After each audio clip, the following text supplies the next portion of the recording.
Gustavo, vamos entrar aqui na primeira pauta da nossa conversa, e Paulo, evidentemente, para falarmos sobre a decisão tomada pelo Banco Central nesta quinta-feira de decretação extrajudicial da liquidação da CBSF Distribuidora de Títulos e Valores Mobiliários. Tá, talvez você não tenha ouvido falar exatamente dela, mas já ouviu falar recentemente no noticiário da REAG Trust DTVN. É a área que faz gestão de fundos da REAG Investimentos. Com essa decisão, a operação da gestora foi encerrada de imediato. A medida atinge a instituição, mas não necessariamente os fundos em si que permanecem ativos. Mas vão ter que buscar novas instituições para assumir a sua administração.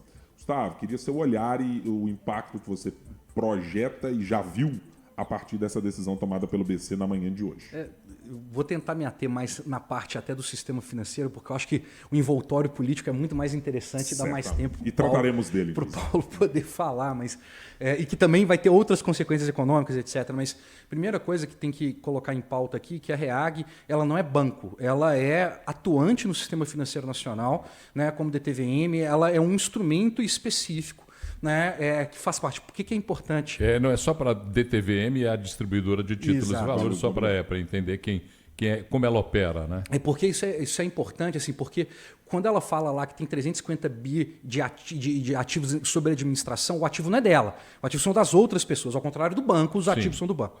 Né? Então, assim, isso é importante até para separar qual que é o efeito específico dentro do sistema financeiro nacional. Mas só que eu acho que tem um recado, né, muito relevante aqui. Assim, primeiro, palavras duríssimas no relatório da liquidação extrajudicial, né, isso severas, quebras de norma e etc., postura e essa coisa toda.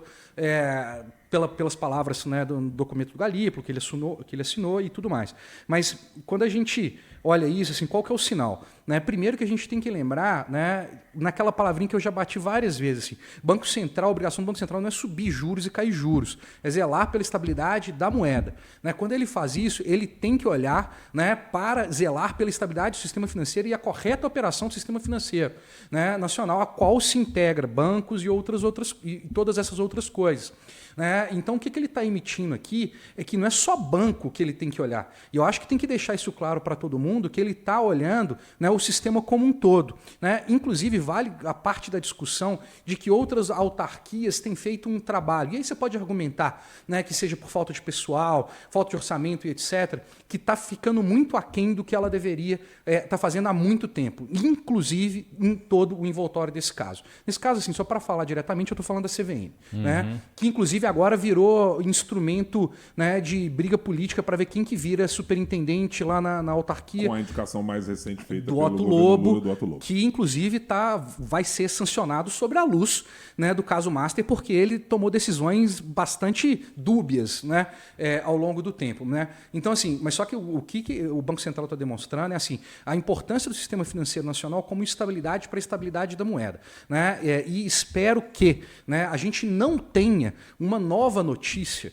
né, de TCU, de Toffoli, de sei lá o quê, para entrar nessa coisa. Deixa o Banco Central fazer o que ele tem que fazer, porque ele tem todas as informações do que ele tem que fazer. E o ponto mais importante aqui, eu estava lendo uma entrevista excelente, né, de pessoas da Faria Lima falando sobre esse caso.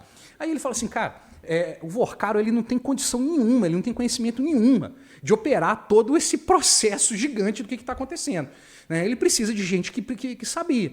Né? E está se nomeando claramente a partir de agora quem que são, né, essas pessoas que facilitaram a operação. Né? Dentre elas, talvez o grande instrumento, né, de operação dessa coisa, né, acabou de ser definido, que foi a REAG. Né? E não só dentro do caso Master, mas também dentro do caso, né, específico do carbono oculto, que é com relação ao PCC. Só um último comentário, assim, aparentemente, né, essa semana ou na próxima semana, né, começam-se a ser pagos, né, os CDBs do Banco Master, né, agora que, né, se decidiram que não pode de fato reverter a liquidação.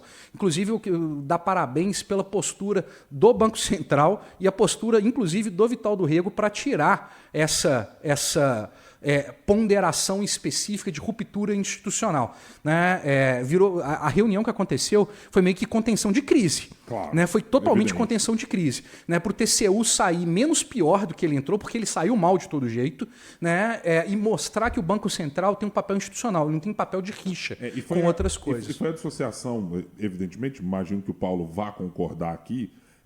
Esse caso do TCU foi uma tentativa de dissociação do que são decisões monocráticas do que viria a ser uma decisão colegiada. Porque claramente o ministro Vital do Rego acionou. Gente, e vamos colocar aqui em perspectiva.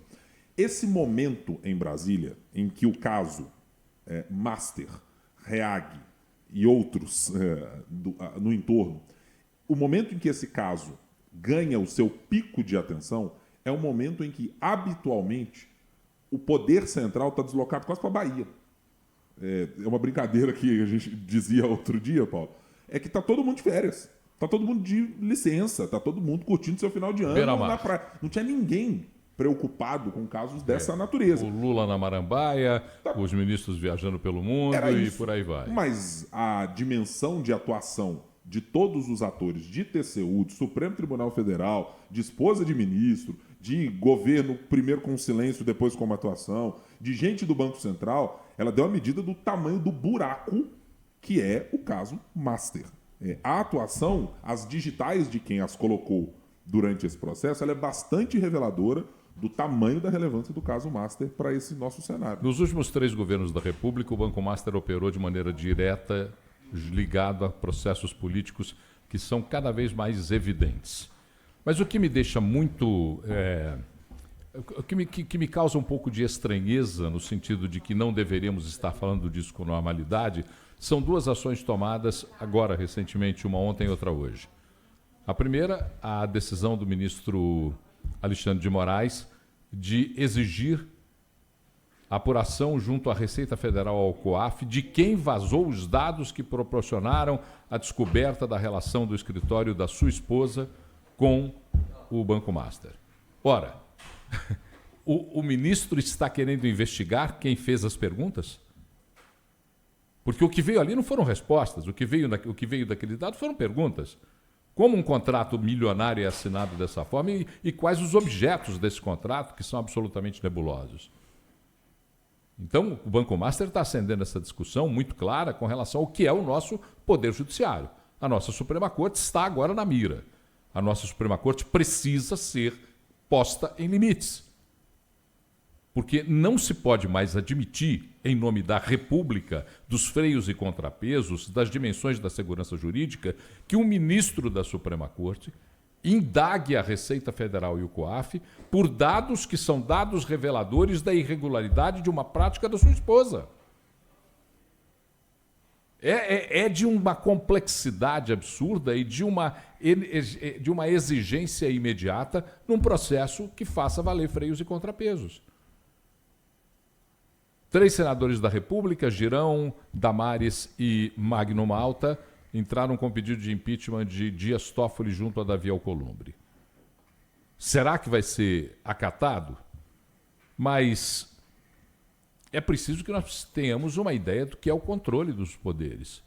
Você não pode... Um judiciário forte é sinal de uma democracia forte, mas um judiciário inatingível, resta sempre uma pergunta: quem vai vigiar o vigilante? Quem está vigiando o vigilante?